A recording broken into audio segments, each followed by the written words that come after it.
Assalamualaikum warahmatullahi wabarakatuh.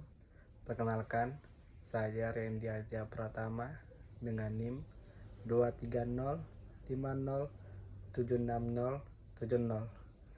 Pada video ini, saya akan membahas materi mengenai strategi kognitif dalam menulis karya ilmiah.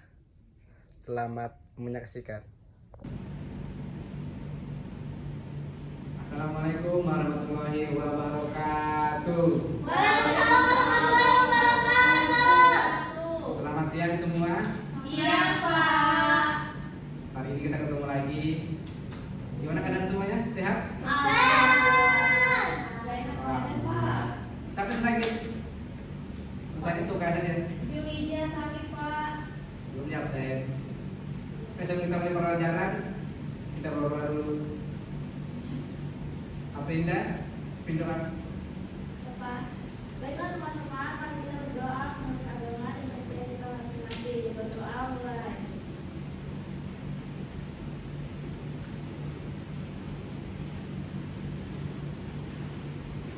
Berdoa selesai. Baik, sampai hari ini. Yulija izin sakit, Pak. Belum sakit, izin atau sakit? Sakit. Sakit. Siapa lagi? Udah. Izin. Ada lagi? Udah, Pak. Oke. Hari ini kita belajar strategi kognitif dalam menulis karya ilmiah.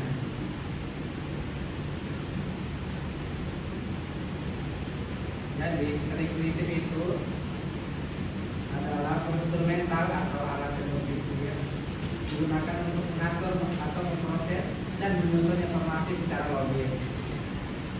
Ada dua tahapan di sini. Yang pertama yaitu menulis dan menulis.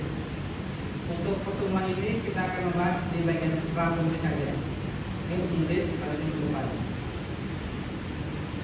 Menulis ini adalah proses mental struktur untuk merencanakan, menemukan, dan mengorganisasi ide sebelum menulisnya benar dimulai.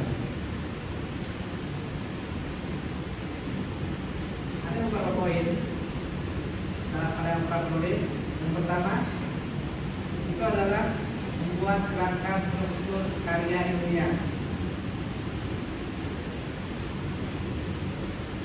Strategi kognitif dalam penulis karya ilmiah termasuk pembuatan kerangka.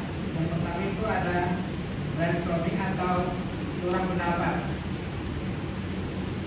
yaitu menuliskan semua ide atau konsep, kata kunci yang terlintas terkait topik tanpa mencari terlebih dahulu.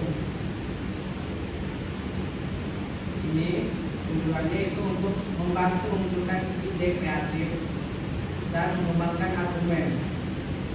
Selanjutnya ada riset awal atau literatur.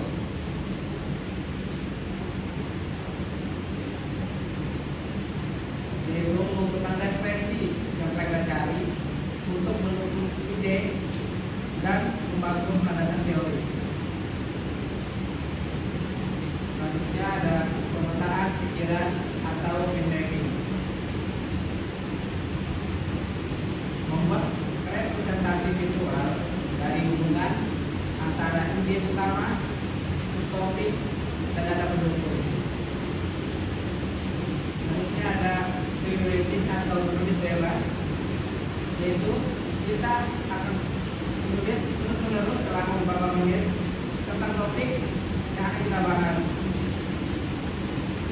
untuk mengeksplorasi apa yang telah kita ketahui tentang topik tersebut. Selanjutnya yaitu bertanya,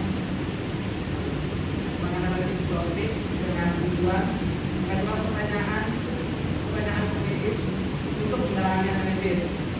Menentukan pertanyaan apa, mengapa, bagaimana terkait topik untuk mendalam analisis.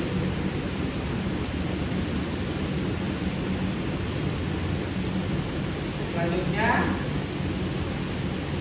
yaitu struktur umum karya ilmiah yang dipakai oleh para peneliti. Yang pertama ada dulu judul yang bagus, yaitu judul yang mencerminkan isi. Ini ada pendahuluan. Pendahuluan ini terdiri dari latar belakang, tentang masalah, tujuan, dan manfaat penelitian.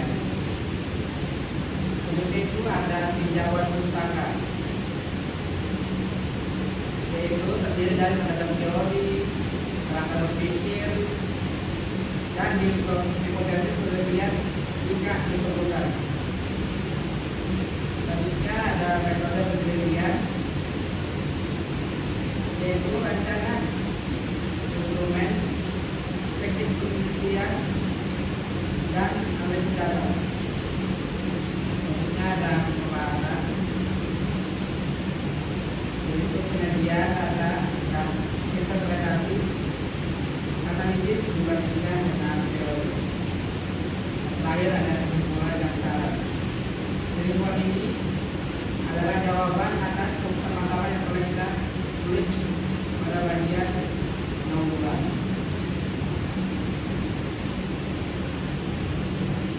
Poin selanjutnya yaitu mengumpulkan data. Pada tahap ini tujuannya untuk memperoleh informasi yang relevan, kredibel, dan faktual. Yang pertama itu ada studi pustaka, yaitu melakukan penelaahan terhadap buku, jurnal, artikel, proceeding, dan dokumentasi resmi yang relevan dengan topik. Selanjutnya ada pencarian berbasis digital.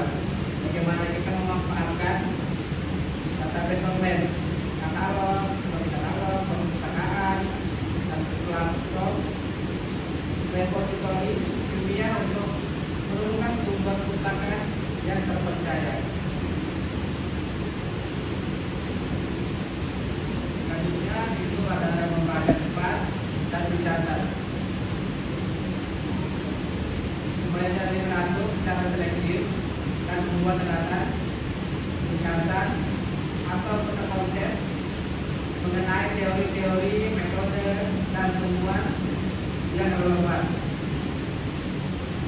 Selanjutnya ada wawancara pendahuluan, yaitu melakukan wawancara dengan ahli atau narasumber untuk memperdalam pemahaman atas masalah yang akan kita teliti.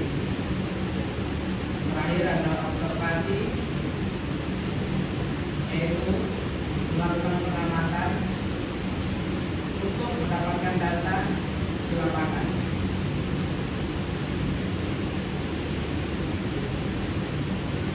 Selanjutnya ada menceritakan hasil analisis.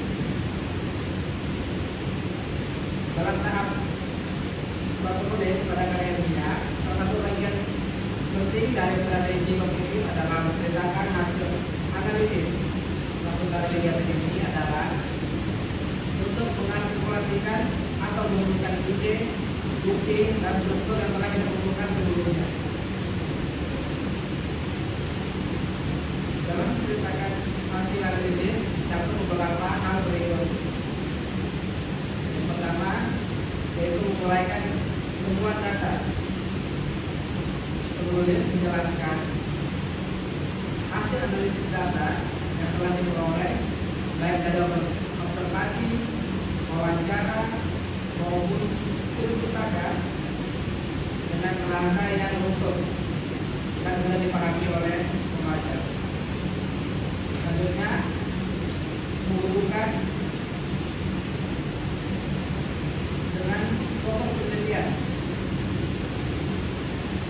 Pada analisis, kami ceritakan harus tetap relevan dengan urutan masalah atau tujuan penelitian, sehingga tidak menyimpang dari topik utama.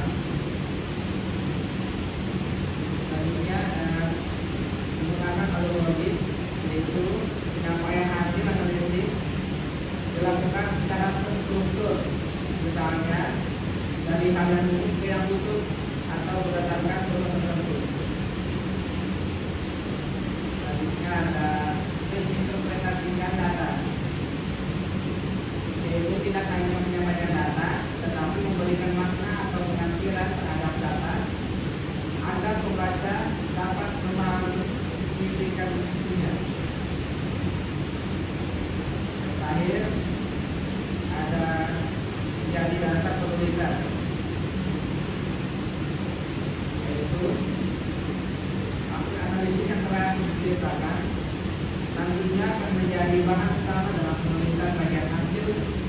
pembahasan dalam karya bimbingan.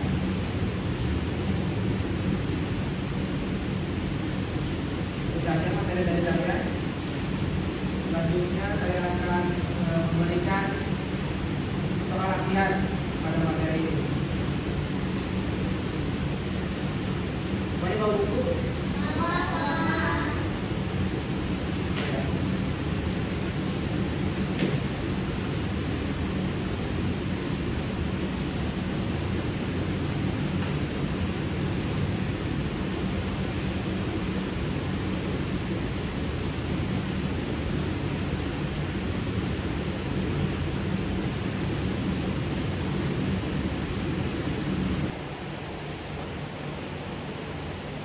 Bapak, Ya. ke toilet. Oke.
Saya akan kerjakan waktunya 4 menit.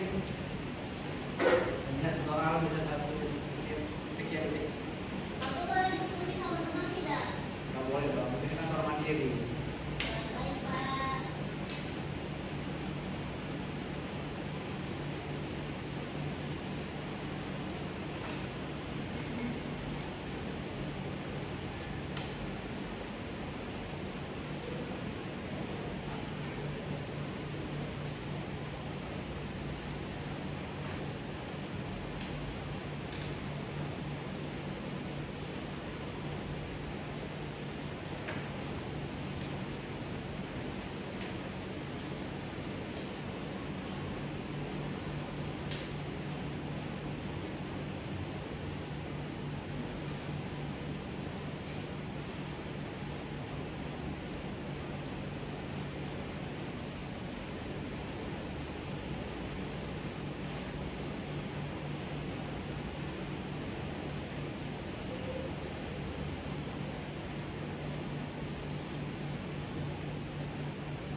Baik, ini ya pertemuan untuk hari ini. Terima kasih. Assalamualaikum warahmatullahi